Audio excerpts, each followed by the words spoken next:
moment, tu me suis. Tu traverses de moments assez compliqués, tu traverses de moments assez difficiles. Et tu te dis que tu veux voir la main de Dieu, tu veux voir le Seigneur agir dans ta vie. Tu veux vivre le surnaturel de Dieu dans ta vie.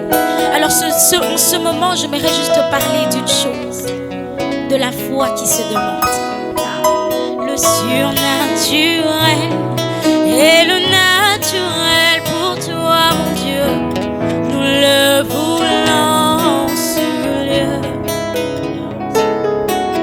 Le surnaturel et le naturel pour toi, mon Dieu, nous le voulons sur lieu. Si tu t'attends à Dieu en ce moment, si tu t'attends à ce que Dieu agisse dans ta vie, à ce qu'il agisse dans ta famille, s'il te plaît, aide-moi juste à faire ce chant comme une prière. Yes. Le surnaturel et le naturel pour toi, mon Dieu, nous le voulons sur lieu.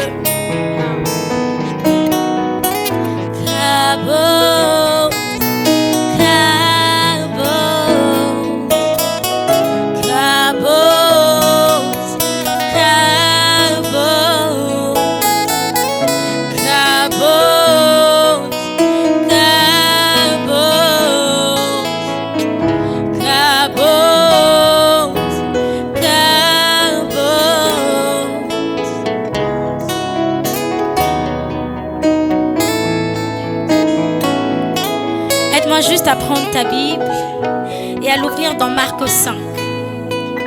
Nous connaissons toute cette histoire, l'histoire de la femme à la perte de sang.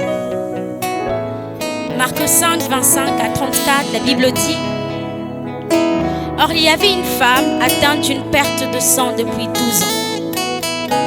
Et elle avait beaucoup souffert entre les mains de plusieurs médecins, mais elle avait dépensé tout ce qu'elle possédait. Elle n'avait éprouvé aucun soulagement. Elle était allée dans plusieurs endroits, mais cette femme n'avait trouvé aucune solution. En ce moment, tu me suis. Tu as essayé de voir plusieurs personnes. Tu as essayé de trouver des solutions par toi-même. Mais comme cette femme, tu te retrouves dans cette circonstance où les hommes ne peuvent te donner la solution. Le monde ne peut te donner la solution. Tu as essayé par toi-même. Tu n'arrives pas à trouver la solution. En ce moment, moi, je te présente Jésus. Je suis dans le verset 27, la Bible dit: Ayant entendu parler de Jésus, elle vint dans la foule par derrière et toucha son vêtement. Tu es là, tu me suis. Tu as peut-être entendu parler de Jésus. Tu pries peut-être dans une église. Tu as l'habitude, tu sers même à l'église. Mais tu te rends compte que non. Depuis que je prie, depuis que je sers Dieu, il y a cette situation qui ne veut pas changer. Il y a ce problème qui ne veut pas changer. Tu te dis: Seigneur, je te cherchais, mais ça fait 5 ans que je suis malade. Ça fait 10 ans que mes parents sont divorcés. Ça fait 3 ans que j'aurais fait la même classe. Je ne sais plus quoi faire. Je ne trouve pas la solution. En ce moment, je te présente encore Jésus. Yes. La Bible dit dans le verset 28, car elle se disait en elle-même: si je puis seulement toucher ses vêtements, je serai guéri. Si je puis seulement toucher ses vêtements, je serai guéri. La foi qui se demande. J'aime la foi que cette femme demande. Elle a un problème. Elle a cherché la solution, elle n'a pas pu trouver. Elle est allée voir des spécialistes, mais elle n'a pas pu trouver la solution à son problème. Elle a juste entendu parler de Jésus. La Bible nous dit, ne dit pas que cette femme connaissait Jésus. La Bible ne dit pas que cette femme priait Jésus. La Bible dit qu'elle a entendu parler de Jésus. En ce moment, tu me suis. Peut-être que c'est la première fois que tu entends parler de Jésus. En ce moment, tu me suis. Peut-être que tu as juste l'habitude d'entendre parler de lui, qu'il fait des miracles, qu'il est celui qui donne la paix. Comme cette femme, tu entends parler de lui. Mais j'aime la foi de cette femme. Elle n'a pas voulu connaître si il guérissait réellement les malades, si cet homme pouvait réellement lui donner la solution à son problème. Non, elle a juste entendu parler de Jésus. Elle a juste entendu parler de la personne de Jésus. Et la Bible le dit, elle s'est dit en elle-même que si j'ose seulement toucher le pan de ses vêtements. Elle ne s'est pas dit que je parte parler à Jésus, que je m'approche de Jésus, que j'étale mon problème. Non, elle s'est dit en elle-même que je touche seulement le pan de son vêtement. Cette dame n'a pas voulu que Jésus la connaisse, que Jésus connaisse son problème, qu'elle raconte à Jésus comment elle a souffert pendant 12 ans.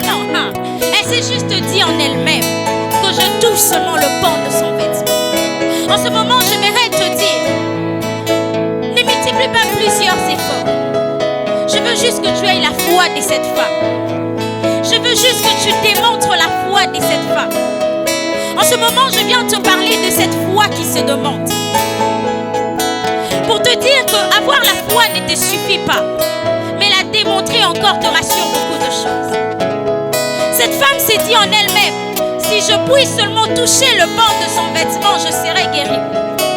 J'aime ce qui se passe après, c'est que la femme ne s'est pas arrêtée à se le dire seulement. Elle ne s'est pas seulement dit, bon, et si je touchais le pan de son vêtement, je serais guérie. Non, elle ne s'est pas arrêtée là. Elle a démontré sa foi. Elle a démontré sa foi. Elle a touché le pan de son vêtement. Et elle a reçu la guérison.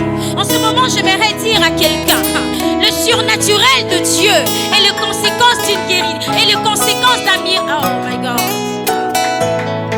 Je vais bien le dire. Le surnaturel de Dieu et les conséquences d'une foi démontrée. Si tu démontres ta foi, tu verras le surnaturel de Dieu. Anne a démontré sa foi. Elle a abandonné tout ce qu'elle avait. Elle a abandonné sa nourriture. Elle a abandonné tout ce qu'elle pouvait manger pour rechercher la face de Dieu. Et elle a trouvé Samuel.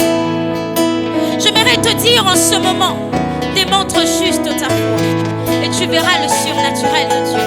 Alors je prie que le Dieu de grâce et le Dieu de paix te fasse voir son surnaturel. Qu'il te fasse voir son surnaturel.